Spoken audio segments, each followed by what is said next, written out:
sequence where the ratio between consecutive terms is constant is a geometric sequence. This constant ratio between terms is called the common ratio. Now that may seem like a foreign language to you. Let's look at an example so we can understand a little better. So here we have a sequence of numbers, 2, 8, 32, 128. This is a geometric sequence, and the reason why it's a geometric sequence is if you divide 8 by 2, you get 4. And if you divide 32 by 8, you get 4. And if you take 128 divided by 32, you get 4.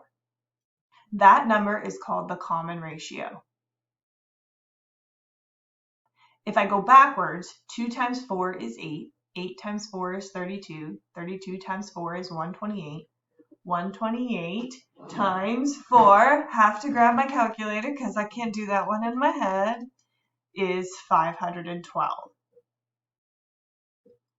And you remember this is the first term, second term, third term, fourth term, and this is the fifth term. And that's what it's asking for here, is the fifth term of this sequence, which is 512. That's what this little subscript means.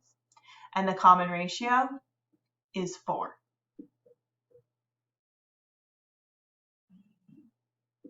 Let's look at a second example. Determine the common ratio and the next term.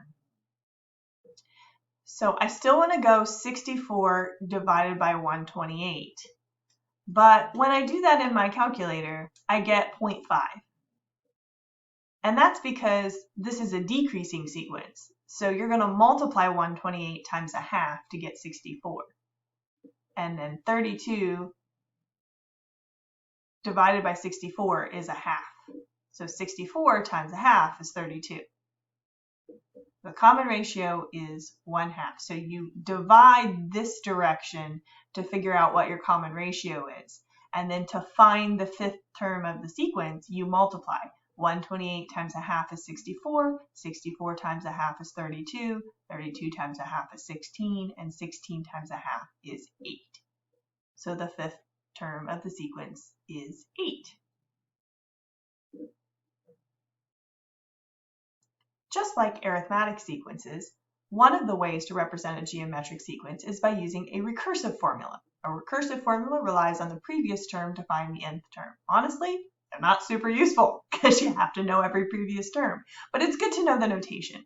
So just like with arithmetic sequences, this means any term in the sequence. This means the previous term. So whatever the term was that came before, and then R is your common ratio. I almost said difference. Did you hear that? I'm stuck on arithmetic. So you're basically going to do what we did before, and you're going to multiply the previous term times the common ratio. So times a half or times 2, whatever the number is that's in the pattern. We can also write it with function notation. This just means, again, previous term. And of course, the R is still our common ratio. Moving right along. Let's take a look and make sure that you understand how to read a recursive formula. So we're going to find the first 5 terms of the sequence. So again, just like I did with the arithmetic, it really helps me to list out 1, 2, 3, 4, 5 so I can make sure that I've got the numbers that it asks for. It asks for the first one, which is always given to you. Yay, we're doing good so far. For the second one, we're going to take the previous term and multiply times 3. So that's our common ratio. So we're going to take our previous term, which is 4, times 3 is 12. And then we're going to take 12 times 3 is 36, and 36 times 3 is 108, and then 108 times 3 is 324. It's not hard. It's just a matter of understanding what this is saying. This is the first term, and this means the previous term.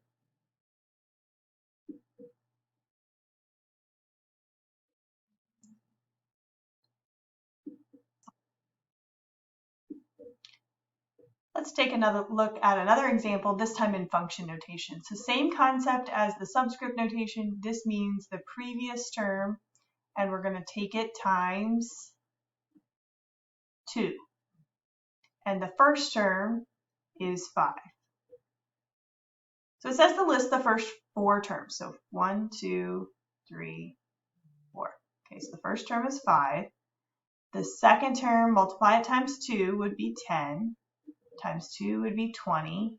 Times 2 would be 40. Let's go ahead and do 5. So times 2 would be 80. It doesn't ask for that, but when we do the graph here, so 1, 5, 2, 10, 3, 20, it looks kind of linear, but then 4, 40, 5, 80, you can see it's not linear at all. It's non-linear.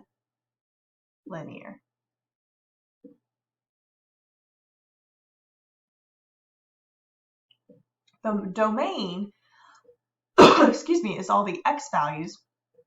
And we don't want to connect these dots because these represent the terms. And it doesn't make any sense to have 1.5 terms or 2.5 terms. So this is a discrete function, so we're not going to connect it.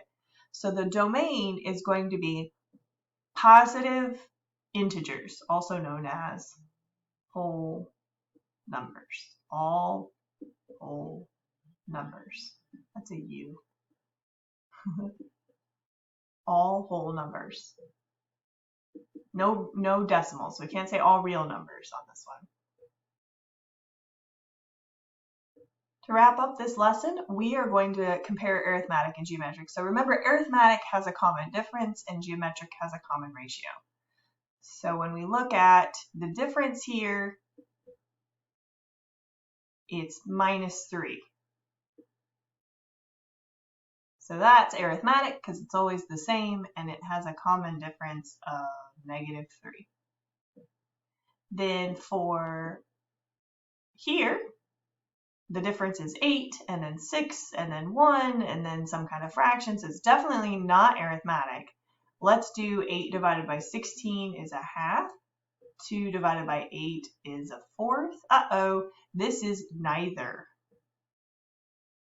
Neither one. So it doesn't have a common difference or ratio. Here, it's 12 divided by 2 is -6. -72, handy dandy calculator, divided by 12 is also -6. 432 divided by -72 is also -6. So I automatically, you notice how I automatically jump to geometric? Because I can see that that gap is getting bigger. So it's definitely not going to be arithmetic. It might be geometric, and so then I divide them to see if I get the same number every time, and I did. So it has a common ratio of -6. This one looks the same. It's not changing very quickly, so I'm guessing it's arithmetic. So let me look at the difference here. That's a +2, +2, +2, +2. That's an arithmetic sequence with a common difference of 2. And I can see that this one's happening pretty rapidly, so I'm going to guess that it's geometric, and I'm going to take 72 divided by 144, and I get 1/2. 36 divided by 72, I get 1/2. 18 divided by 36, I get 1/2.